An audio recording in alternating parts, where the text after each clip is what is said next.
Hello बच्चों, आइए प्रश्न को देखते हैं।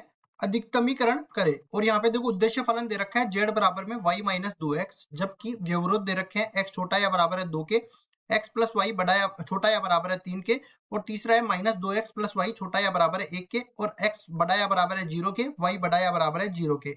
प्रश्न को हल करने से पहले इसकी मुख्य अवधारणा के बारे में चर्चा कर लेते हैं। मुख्य अवधारणा तो यहाँ पे देखो, ये जो सवाल दिया गया है वो रेखिक प्रोग्रामन समस्या से दिया गया है। और रेखिक प्रोग्रामन समस्या में कुछ व्यवरोध दिए होते हैं, जैसे ये दे रखे हैं। इन व्यवरोधों से संगत हल क्षेत्र का निर्माण करना होता है और संगत हल क्षेत्र में कोणीय बिंदु निकालने होते हैं। उन कोणीय बिंदुओं का मान रखते हैं हम लोग उद्देश्य फलन में, जो कि यहाँ पे दे रखा है ये वाला। उद्देश्य फलन में रखने पर जिस कोणीय बिंदु पर हमें मान उद्देश्य फलन का अधिकतम मान प्राप्त होता है वो उद्देश्य फलन का अधिकतमीकरण कहलाता है। और जिस कोणीय बिंदु पर हमें उद्देश्य फलन का न्यूनतम मान प्राप्त होता है वो उद्देश्य फलन का न्यूनतमीकरण कहलाता है। तो यहाँ पे हमें क्या करना है, उद्देश्य फलन का अधिकतमीकरण। तो लिख देते हैं उद्देश्य फलन का अधिकतमीकरण, यही अपना मकसद है, उद्देश्य फलन का अधिकतमीकरण करो।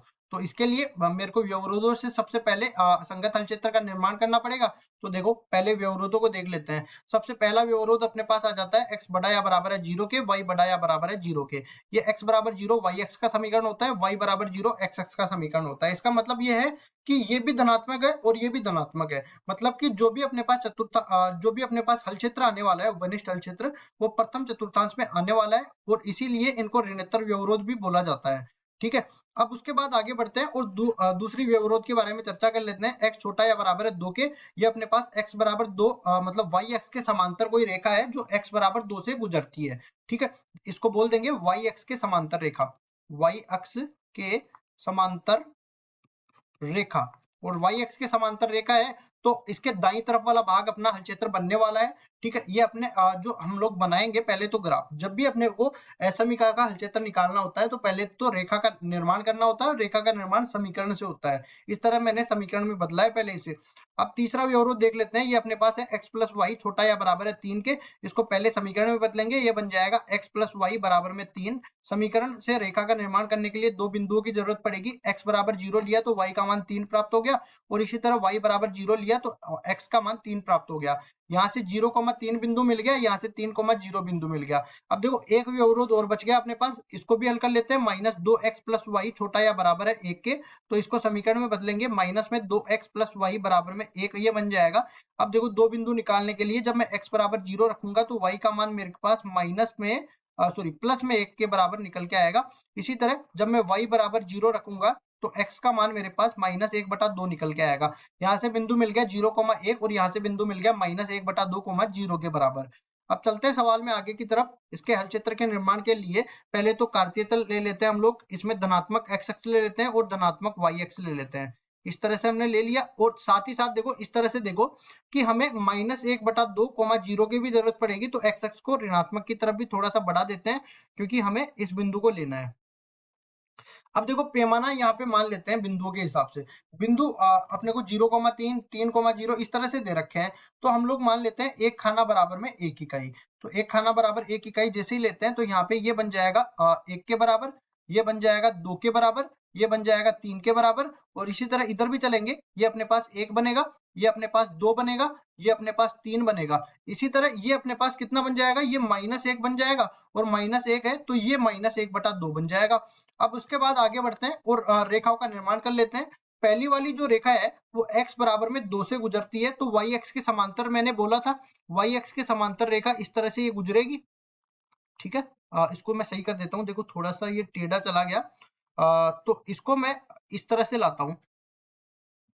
ये अपने पास जो रेखा है वो y x के समांतर रेखा है, और इसका हल क्षेत्र देखने के लिए पहले तो मैं इसको लिख देता हूँ। x बराबर 2 वाली रेखा है और इसका हल क्षेत्र यहाँ पे मैं बता देता हूँ, x बड़ा या बराबर है 2 के, यही दे रखी है ना समीका, सॉरी x छोटा या बराबर है 2 के।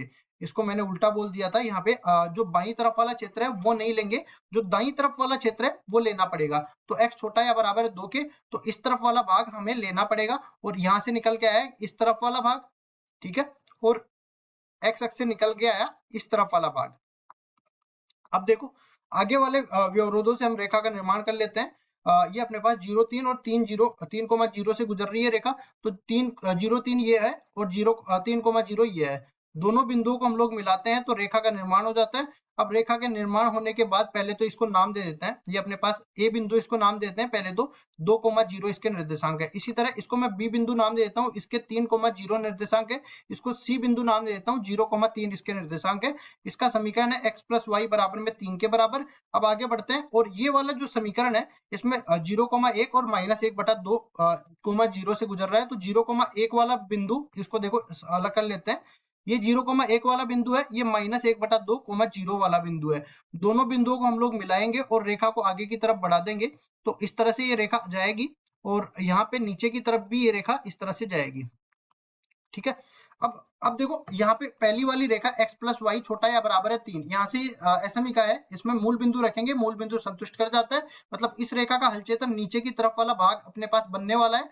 और इसी तरह ये जो दूसरी वाली रेखा है, इस बिंदु को मैं यहाँ पे D नाम दे देता हूँ, जिसके निर्देशांक है -1,1/2 के बराबर। इसको मैं E बिंदु नाम दे देता हूँ, जिसके निर्देशांक है 0,1 के बराबर। अब उसके बाद देखो आगे बढ़े हैं और ये इस रेखा को भी आगे की तरफ बढ़ा देते हैं, ये इस तरह से बन रहा है।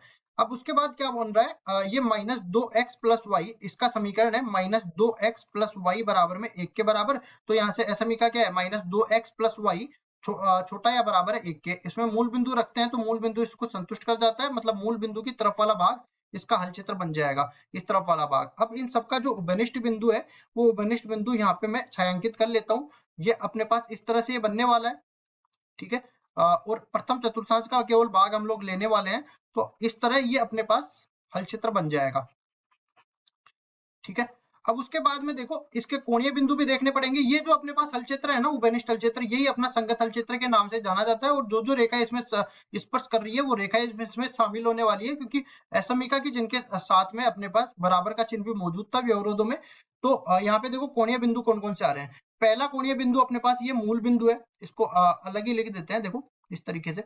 ये अपने पास मूल बिंदु है जिसके निर्देशांक 0,0 है। इसी तरह ये अपने पास ए बिंदु है जिसके निर्देशांक 2,0 है।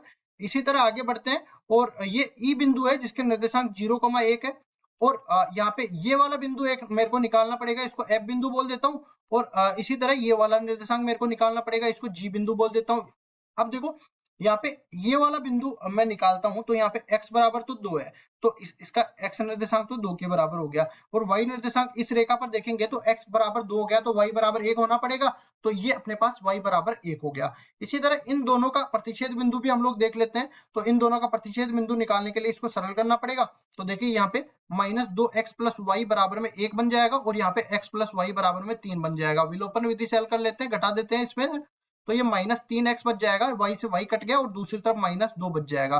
x बराबर निकल गया है 2/3 के बराबर। और इसी तरह हम लोग y का मान भी निकाल लेंगे। यहाँ पे x प्लस वाई बराबर में 3 है, तो यहाँ से देखो 2/3 प्लस वाई बराबर में 3 बन जाएगा। तो y का मान कितना बनेगा, 3 माइनस में 2/3, मतलब कुल मिला के 9 - 2 7/3 के बराबर ये निकल के आएगा। तो इसके निर्देशांक क्या बन गए, 2/3, 7/3 के बराबर। अब देखिए सारे बिंदुओं को मैं उधर उठा के लाता हूँ, तो ये क्या बन जाएगा, पहला बिंदु O जिसके निर्देशांक है 0,0, O बिंदु के निर्देशांक है 0,0। इसी तरह A बिंदु जिसके निर्देशांक है 2,0, इसको भी लेते हैं 2,0। और फिर आगे बढ़ते हैं और ये E बिंदु है जिसके निर्देशांक है 0,1, E बिंदु के निर्देशांक 0,1 हो जाएंगे। फिर और आगे बढ़ते हैं तो F बिंदु के निर्देशांक 2,1 हो जाएंगे, ये 2,1 हो गया। इसी तरह जी बिंदु के निर्देशांक अपने पास हो जाएंगे 2/3, 7/3 के बराबर। तो 2/3, 7/3 ये भी बन गया। अब उद्देश्य फलन को उठा के लाते हैं। उद्देश्य फलन है z बराबर में y माइनस में 2x, तो ये है z बराबर में y माइनस 2x। तो उद्देश्य फलन का मान निकाल लेंगे हर एक कोणीय बिंदु पे।